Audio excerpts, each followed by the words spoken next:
dezenas de pessoas aí online. Se inscrevam no canal aí, deem uma curtida nesse vídeo para ele chegar em todo mundo conhecer um pouco de epistemologia. E tem uma questão aqui do Arthur. Ele fala: poderia falar um pouco sobre conhecimento de proposições modais, epistemologia modal? Como saber, por exemplo, que eu poderia não estar vendo esse vídeo agora? E aí o conhecimento modal, né, parece importante porque, sei lá, a grande parte das questões filosóficas poderiam ser colocadas, sei lá, com não é possível que no começo, né? Então, é possível que a pessoa tenha crença verdadeira justificada sem conhecimento? É possível que Sócrates fosse um chinelo, sei lá? É possível que... enfim, é possível que um monte de coisas. É possível que Tananã Quart Mary? Enfim. E aí, enfim, eu queria saber então sobre essa questão das proposições modais, principalmente aí, e relacionado com a epistemologia modal e tal. Que falasse Excelente questão, Arthur. E realmente essa também é uma outra área muito interessante da epistemologia, né? Como é que a gente pode saber o que é possível, o que é necessário, né?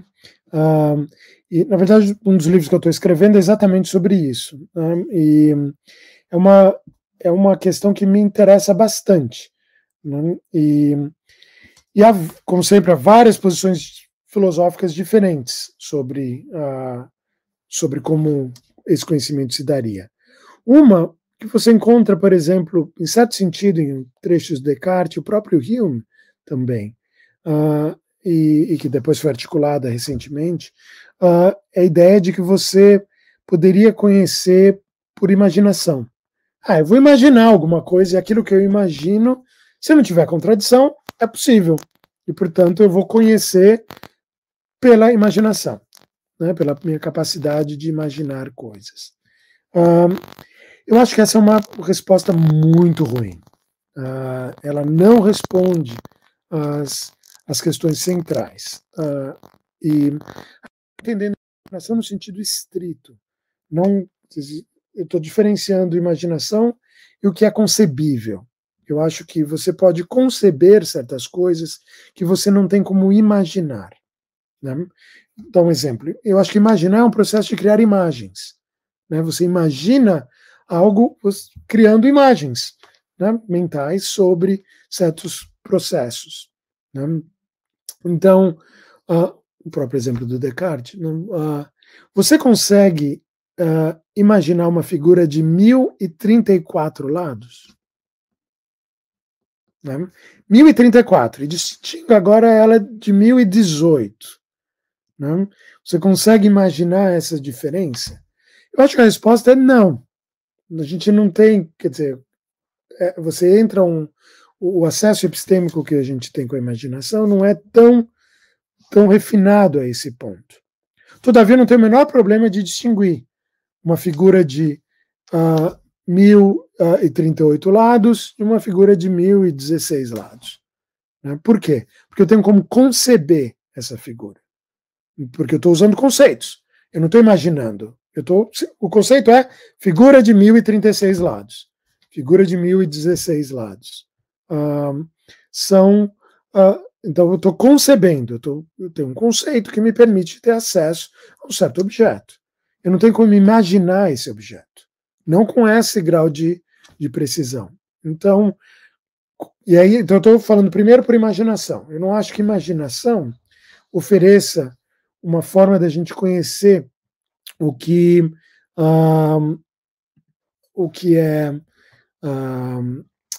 é possível. Por quê? A imaginação não daria isso.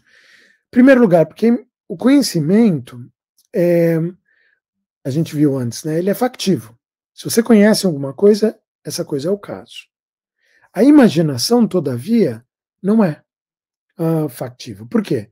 Porque a gente tem como imaginar qualquer coisa, né, uma variedade enorme de coisas, mesmo coisas que não existam. Né?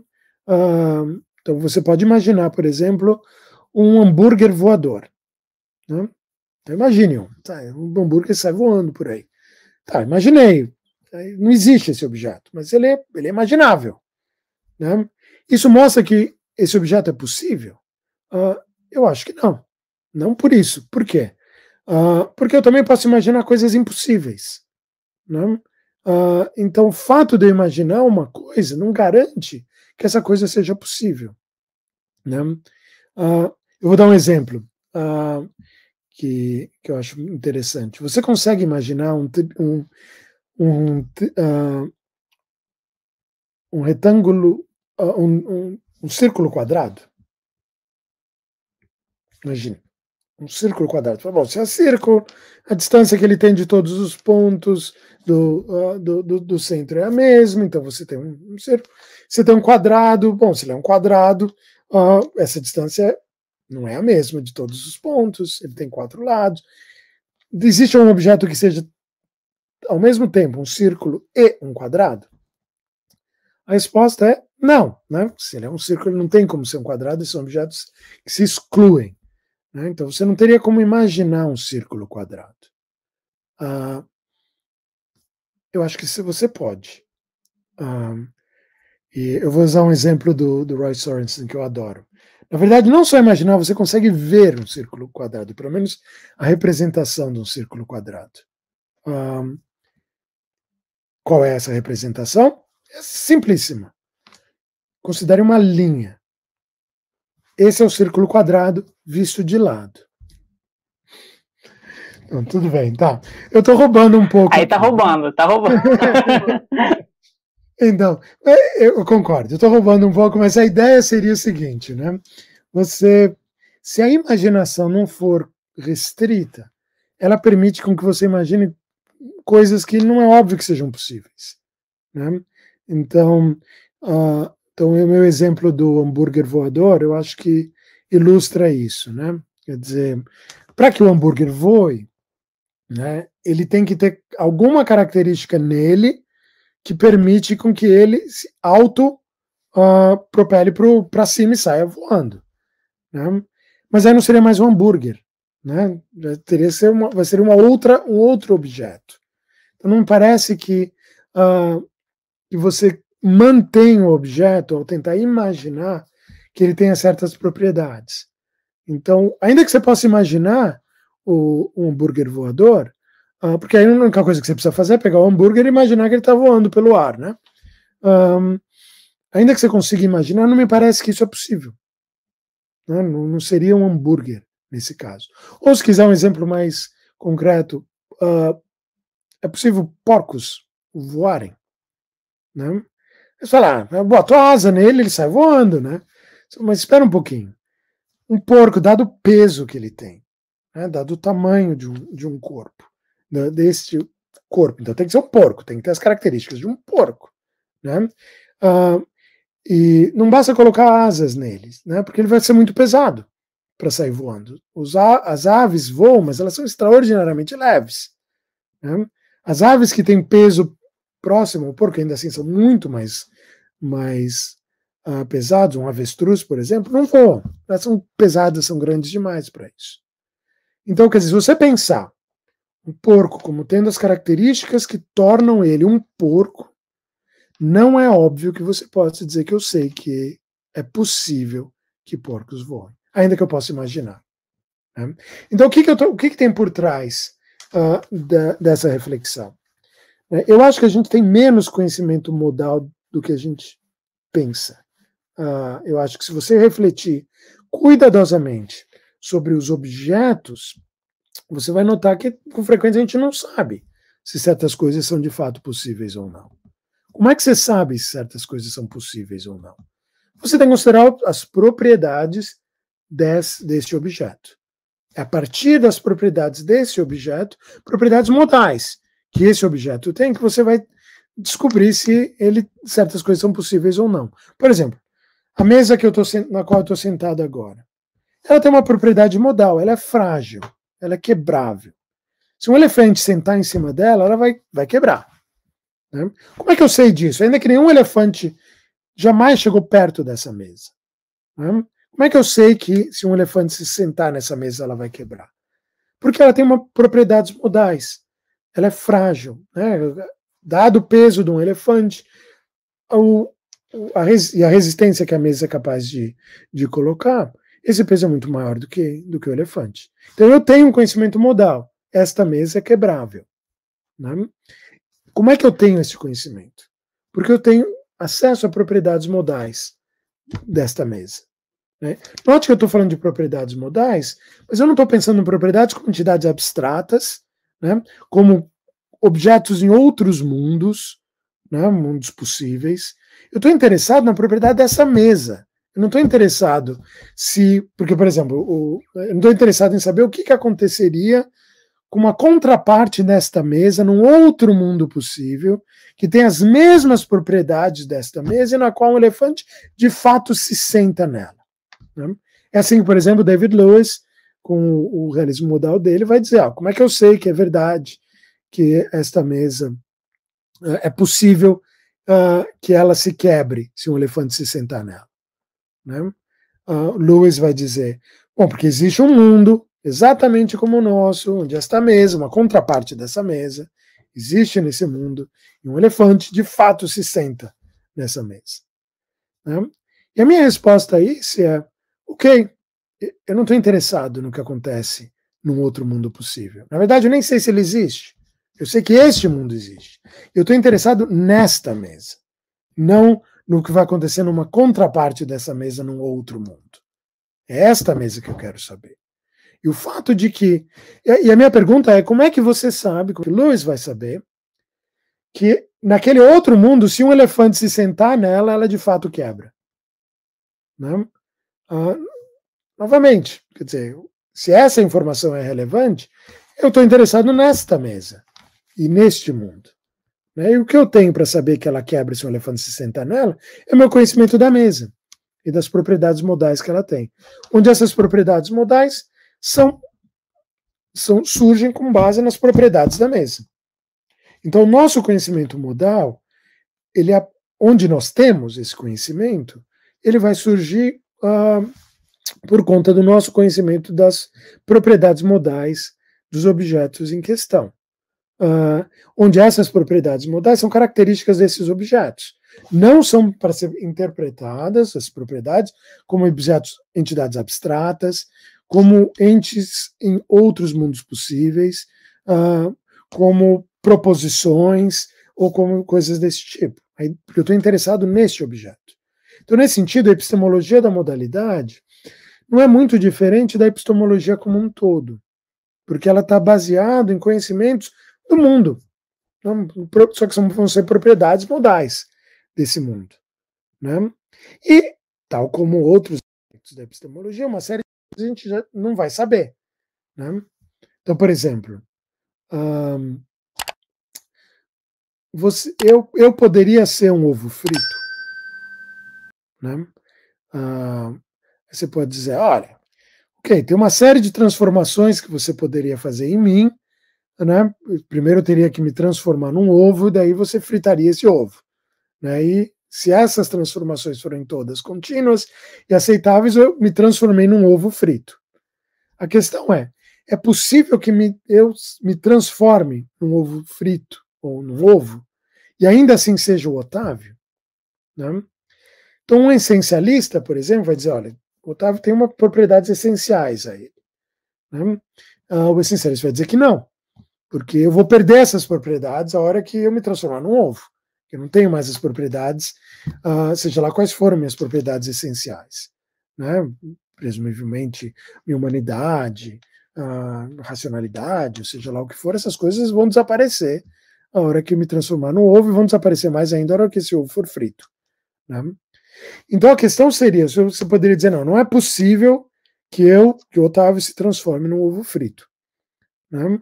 Mas para que eu tenha acesso ao conhecimento desta afirmação, eu preciso ter acesso a uma outra coisa. Eu preciso ter acesso à verdade do essencialismo. A ideia de que o objeto é o que ele é a partir da sua essência, né, de características essenciais, que são aquelas coisas que fazem com que o objeto seja aquilo que ele é.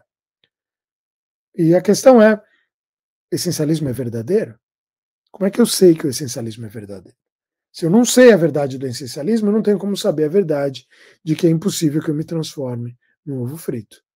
E esse é o problema de uma série de questões da epistemologia da modalidade que dependam de pressupostos filosóficos. Porque eu acho que, com frequência, a gente não sabe a verdade dessas teorias. Eu não sei se o essencialismo é verdadeiro. Eu não sei também se ele é falso. Na verdade, há argumentos ambos a favor e contra. Não é óbvio como se pensar. Esse aí a gente retoma, né, a questão do ceticismo pirrônico e neopirrônico, né, que questiona o nosso acesso a verdades, verdades, né, entre aspas, de certas afirmações filosóficas. Então, com frequência, o conhecimento que a gente tem modal vai depender de outras informações sobre o mundo. Então, com a questão que o Arthur fez, né, eu poderia não estar vendo este vídeo, né, posso saber que eu poderia não estar vendo esse vídeo. Nesse caso, a resposta é sim, né? É simples, porque basta você fechar os olhos, né, Arthur? Se você fechar os olhos, você não vê mais o vídeo, né? E como é possível que você feche os olhos, você segue-se daí que você poderia não estar vendo o vídeo. Então, na verdade, esse tipo de conhecimento modal, ele é relativamente fácil de obter, né? Porque ele é obtido a partir de algum objeto que seja o caso. Se alguma coisa é o caso, então ele é possível. Então, eu não vejo o vídeo, fechei o olho agora. Pronto, não estou vendo o vídeo. Então, neste momento que eu fechei o olho, é possível que eu não... É o caso que eu não estou vendo o vídeo. Como ele é o caso, se segue que é possível que eu não esteja vendo o vídeo. Então, esse é um conhecimento modal relativamente simples de ser obtido, né? Outros não são tão simples assim, né? Como eu falei, no caso de é possível saber que porcos podem voar, né? Eu acho que esse depende de características dos porcos, e eu acho que não é óbvio que a gente tem esse conhecimento, né? Outros, é claro para mim que a gente não tem, né? Porque a gente simplesmente não sabe a verdade de certas premissas, né? A ideia de que é possível que eu seja um ovo frito, né? A resposta vai depender do essencialismo. Eu não sei se o essencialismo é uma posição verdadeira ou não. Então, eu não tenho como saber a verdade dessa afirmação. Então, eu acho que existe um limite acerca do que a gente pode saber modalmente, né? Eu acho que a gente sabe um monte de coisas, né? Dei o exemplo aqui do Apoca, eu sei que a minha mesa a qual eu estou sentado ela é quebrável, é frágil, eu tenho esse conhecimento, ainda que ela nunca tenha sido quebrada. E eu tenho com base na exploração das propriedades modais dessa mesa, né? Mas em muitos casos eu não tenho essa informação, né? Eu tenho informações limitadas. E aí, nesse caso, a gente não tem o conhecimento modal em questão.